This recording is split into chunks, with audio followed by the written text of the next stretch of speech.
Hello, Space Cadets. This is Commander Ryan. I have another chess lesson for you today, so pay attention. We're going to learn about piece movements today. This is the rook. The rook looks like a tower, and he moves in straight lines. So as you can see, all of the squares that are marked with a circle show you where the rook can move. So in this situation, I'm going to show you the rook moving in an actual game situation. You can see he only moves in straight lines. It's very important to understand how the rook moves. So let's go back and look at this rook here. Now what's very important is you can move the rook one square, you can move him all the way to the edge of the board, or you can move him mostly there and then stop. You can basically move the rook to any of these squares. You do not have to move the rook the full direction each time. You do not have to do that. It's better to just look at where you want to move the rook and then move him in a straight line based on where you want to go. That's it. Let's look at bishop. Now the bishop moves in the opposite direction of the rook. As you can see, I have to put the squares back for you all. The rook moves like this, and the bishop moves the opposite direction, like that. And just like the rook, the bishop can move one square, or it can move all the way to the corner if it wants to. It can move, two squares, or it can move all the way to the edge, like this. The bishop is also a fast piece like the knight. The direction the bishop moves is called diagonal. So as you can see, this direction that looks like an X is diagonal. So we always say the bishop moves diagonally. So let's look at a real world example where the bishop is moving around like this. See, he always moves diagonally, just like that. Okay, now we're going to move on to the queen. The queen is a combination of the bishop and the rook. So she can move like this. So I'm going to clear all these arrows off and show you all the squares that the queen can move to. So first of all, she moves like a rook. So we can go up and down and left and right, or we could just say straight lines. And then she also moves like a bishop. So she can move diagonally, like this. You see? So the queen is a very powerful piece, and she can move in many directions. Let's look at the queen in a real world situation. So here we go. Queen is always moving either diagonally or in a straight line, like this. So again, the queen is a very powerful piece. Now, there's another piece that moves exactly like the queen, except unlike the queen, how she can move all the way to the edge of the board in one move if she wants to, this other piece cannot, and that's the king. You see, the king can only move one square at a time. So the king cannot move all the way here. That would not be okay. That would be cheating. And we don't want you to cheat, Space Cadets. That's not good. Instead, the king moves one square in any direction, like this. So let's look at a real world situation. And of course, when I say real world, I mean Earth. So here we go. See, the king always moves only one square. In fact, in this situation, both kings are moving. You can see how they both go. Okay, so very important to just move the king one square at a time. He's a very slow piece, but he's a good piece. All right, here we go. Let's look at knight movement. Knights are the trickiest piece because they don't move in straight lines. They're the only piece that doesn't really move in straight lines. So In this situation, we have the knight, and I went to the real world scenario too soon. Sorry about that.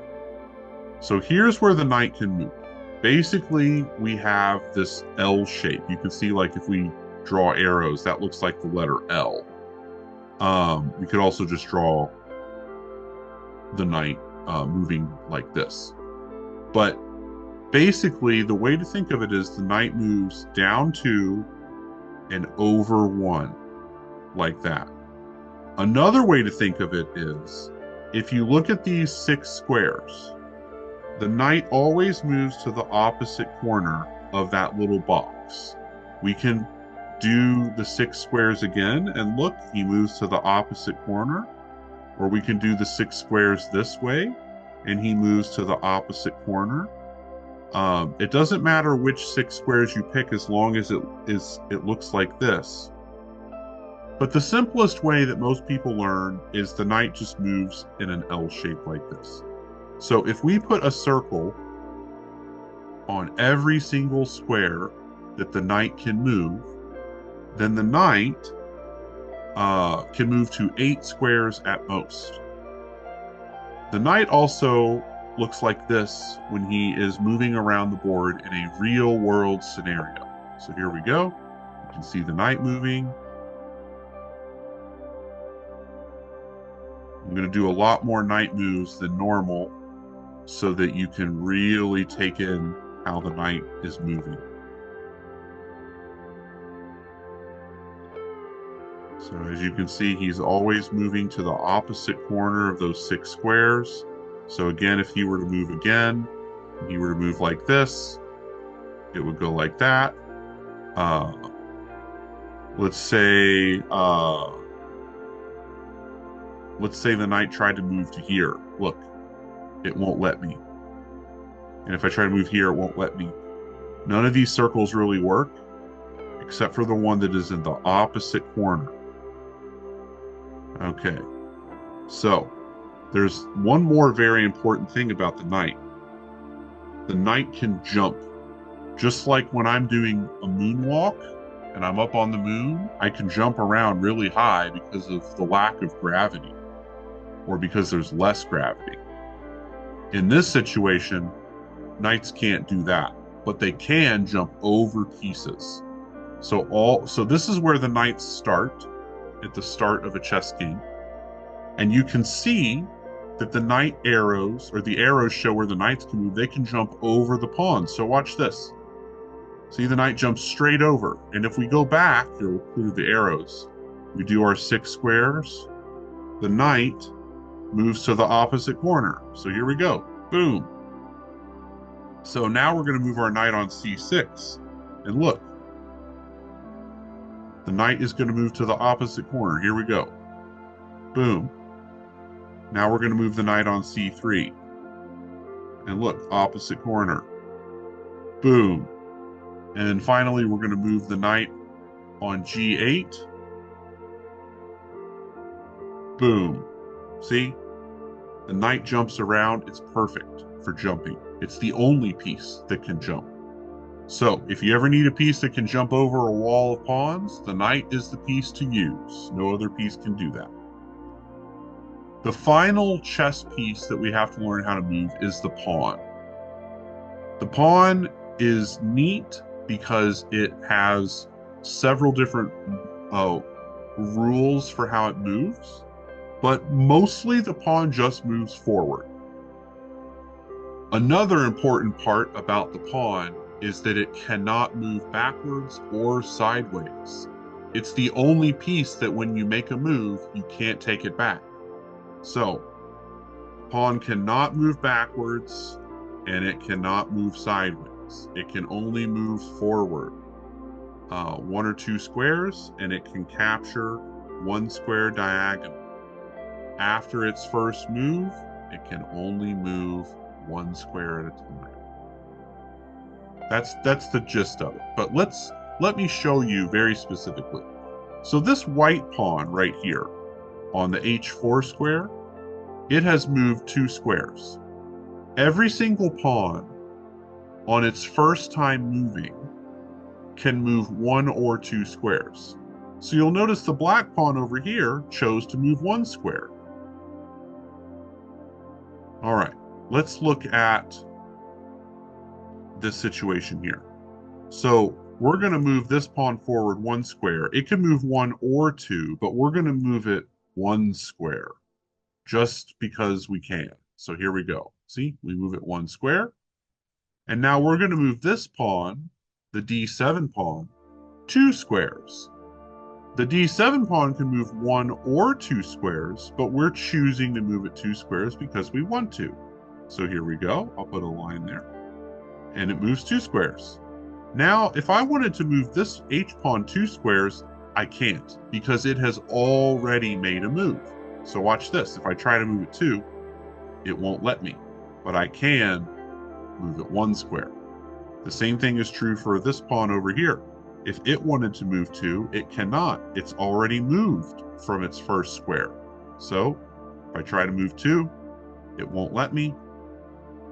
So I can only move it 1. And so forth. We can only move pawns 1 square at a time.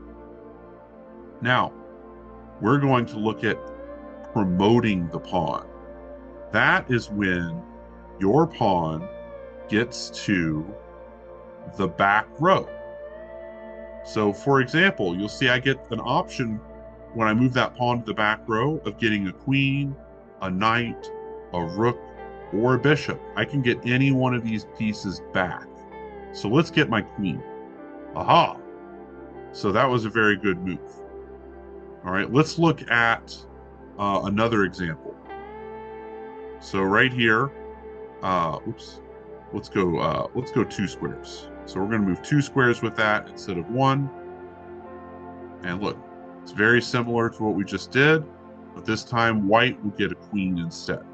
So white gets this queen. If you want, you can move there. You could even get a rook. You don't have to get a queen. Most of the time, the queen is the correct answer. That's the one that you want. So, space to get, edit that out, Steve. Okay, Space Cadets, you have now learned piece movements and you have learned how to start playing a chess game. The next lesson is going to be about capturing, and you won't be able to, no, you know what, cut all that.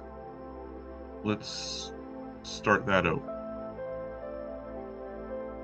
All right, Space Cadets, you now know how to move the pieces, but what you don't know how to do is capture. So the next chess lesson is going to be about capturing pieces.